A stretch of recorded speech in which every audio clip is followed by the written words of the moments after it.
તાજેતરમાં જ લોકસભાના વર્તમાન અધ્યક્ષ ઓમ બિરલા વિરુદ્ધ વિપક્ષ દ્વારા અવિશ્વાસ પ્રસ્તાવ એટલે કે નો કોન્ફિડન્સ મોશનને લઈને રાજકીય ગરમાવો વધ્યો છે. પરંતુ ઇતિહાસ સાક્ષી છે કે અત્યાર સુધી કોઈ પણ સ્પીકરને આ રીતે પદ પરથી હટાવી શકાયા નથી. ખરેખર દેશમાં લોકસભાના સ્પીકર વિરુદ્ધ અવિશ્વાસ પ્રસ્તાવને લઈને બનેલી ઘટનાઓ ભારતીય સંસદના ઇતિહાસમાં ખૂબ જ મહત્વની રહી છે. આઝાદી પછી અત્યાર સુધીમાં અને ઓમ બિરલા પહેલાં કુલ 3 સ્પીકરો વિરુદ્ધ અવિશ્વાસ પ્રસ્તાવ લાવવામાં આવ્યો છે.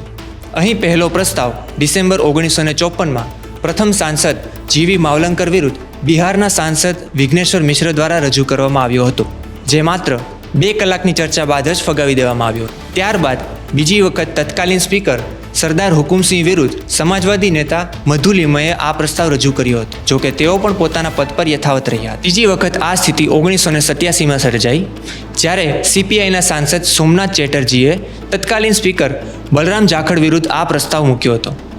જોકે તેનું પરિણામ અગાઉના પ્રસ્તાવો જેવું જ સેમ રહ્યું હતું. આ ઘટનાક્રમ બાદ હવે વર્તમાન સ્પીકર ઓમ બિરલા વિરુદ્ધ પણ ચોથી વખત અવિશ્વાસ પ્રસ્તાવ મૂકવામાં આવ્યો છે, જ્યાં હવે જોવાનું એ રહ્યું કે વિપક્ષના આ પગલામાં કેટલો દમ છે.